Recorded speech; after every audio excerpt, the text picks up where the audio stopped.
Hello everyone, welcome to learning science. आज हम जो है two stage RC couple transistor amplifier का करेंगे सर्किट ऑपरेशन। ये जो two stage RC couple transistor amplifier होता है उसका सर्किट कैसे ऑपरेट करता है उसको आज हम समझेंगे। टू स्टेज है तो दो स्टेजेस होगी जहाँ पर एम्पलीफिकेशन होगी, ठीक है। जो फर्स्ट स्टेज है उसमें जो हमारा एसी सिग्नल है उसको हम अप्लाई करेंगे फर्स्ट स्टेज में और वो जो है एम्पलीफाई हो जाएगा, वो सिग्नल जो है वो बड़ा बन जाएगा। फिर उसके बाद जो सिग्नल एम्पलीफाई हुआ है उसको हमें सेकेंड स्टेज में डालना है उस सिग्नल को, ठीक है। सेकेंड स्टेज में अप्लाई करना है उस सिग्नल को, फिर उससे हमें फर्दर एम्पलीफिकेशन होकर सिग्नल मिलेगा। सपोज ये हमारा सिग्नल है उसका फेज जो है वो उल्टा हो गया है, रिवर्स हो गया है।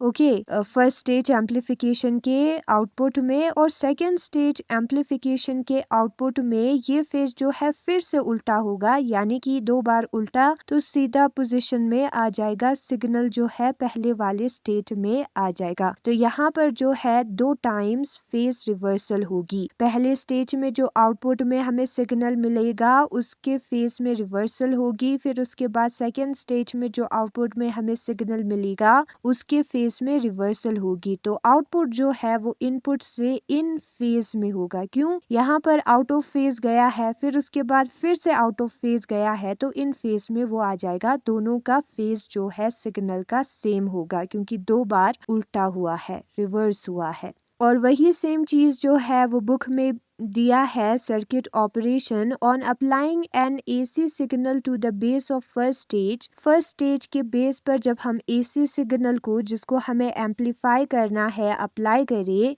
इट इज एम्पलीफाइड, वो सिग्नल जो है वो एम्पलीफाई हो जाएगा and the amplified output appears across RC with phase reversal. और जो आउटपुट है जो कि एम्पलीफाई हो चुका है वो आरसी के थ्रू हमें देखने को मिलेगा। यहाँ पर हम सिग्नल अप्लाई करेंगे और यहाँ पर हमें रिजल्ट मिलेगा आरसी पर, ठीक है। वो चीज जो है यहाँ पर बुक में लिखा है। फिर उसके बाद उस एम्पलीफाइड सिग्नल को हम इनपुट पे अप्लाई करेंगे दूसरे वाले स्टेज के कैपेसिटर सीसी के थ्रू। जो सिग्नल हमें मिलेगा उसको हम कैपेसिटर, कपलिंग कैपेसिटर सीसी के थ्रू सेकेंड स्टेज के इनपुट में अप्लाई करेंगे और जो सेकेंड स्टेज है वो सिग्नल को फिर से एम्पलीफाई कर देगा, फर्दर एम्पलीफाई वो कर देगा, फर्दर एम्पलीफाई कर देगा सिग्नल को और उसका फेज जो है वो रिवर्स हो जाएगा and it's phase is further reverse. और उस केस में उसका फेज जो है फिर से रिवर्स हो जाएगा। पहले एक बार जो है फेज रिवर्सल हो गया है, यहाँ पर लिखा है ना। जो एम्पलीफाइड आउटपुट है वो हमें आरसी पर मिलेगा विद फेज रिवर्सल। फिर उसके बाद एम्पलीफाइड सिग्नल को हम सेकेंड स्टेज के इनपुट में अप्लाई करेंगे कपलिंग कैपेसिटर सीसी का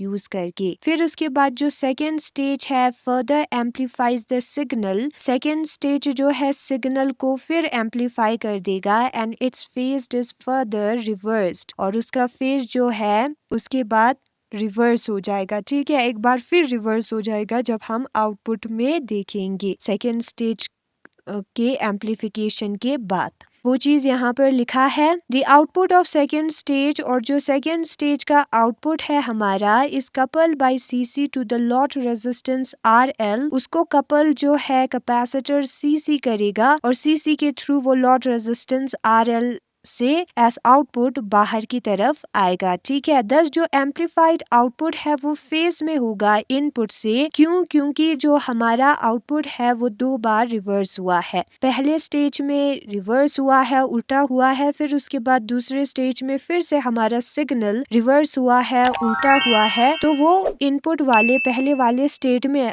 आ जाएगा जब दो बार रिवर्स होगी, ठीक है। तो वही लिखा है, जो एम्पलीफाइड आउटपुट है वो फेज में है इनपुट के साथ as it is reverse twice, क्योंकि वो दो बार रिवर्स हुआ है। When the second stage is made to follow the first stage, जब जो सेकेंड स्टेज है वो फॉलो करता है फर्स्ट स्टेज को, ठीक है। फर्स्ट स्टेज के बाद सेकेंड स्टेज आएगा। The effective lot resistance of first stage is reduce, जो हमारा लॉट रेजिस्टेंस है फर्स्ट स्टेज का वो जो है कम हो जाएगा शंटिंग इफेक्ट के वजह से। शंटिंग इफेक्ट का मतलब होता है इनपुट रेजिस्टेंस का डिक्रीज होना और आउटपुट रेजिस्टेंस का इंक्रीज होना। अब आप कहोगे फर्स्ट स्टेज का आउटपुट डिक्रीज हुआ है लेकिन वो सेकेंड स्टेज का इनपुट है, ठीक है, इसलिए यहाँ पर जो इफेक्टिव लॉट रेजिस्टेंस होगा फर्स्ट स्टेज का, जो कि हमारे सेकेंड स्टेज का इनपुट है, वो रिड्यूस हो जाएगा शंटिंग इफेक्ट के वजह से input resistance of second stage, ठीक है, सेकेंड स्टेज के इनपुट के डिक्रीज होने की वजह से। So the total gain is less than the product of the gains of individual stages. तो जो टोटल गेन हमें मिलेगा वो कम होगा इंडिविजुअल स्टेजेस के प्रोडक्ट से। क्यों? क्योंकि शंटिंग की वजह से सेकेंड में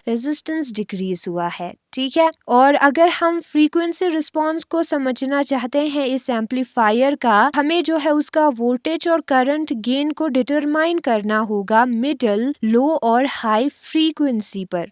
और वो चीज जो है एनालिसिस जो है वो नीचे दिया है, जिसमें हम करंट गेन या वोल्टेज गेन डिटरमाइन करेंगे मिडिल, लो और हाई फ्रीक्वेंसीज पर। तो यही है आज का हमारा टॉपिक सर्किट ऑपरेशन, जिसमें हमने 2 stage RC couple transistor amplifier का सर्किट कैसे काम करता है शॉर्ट में वो समझा।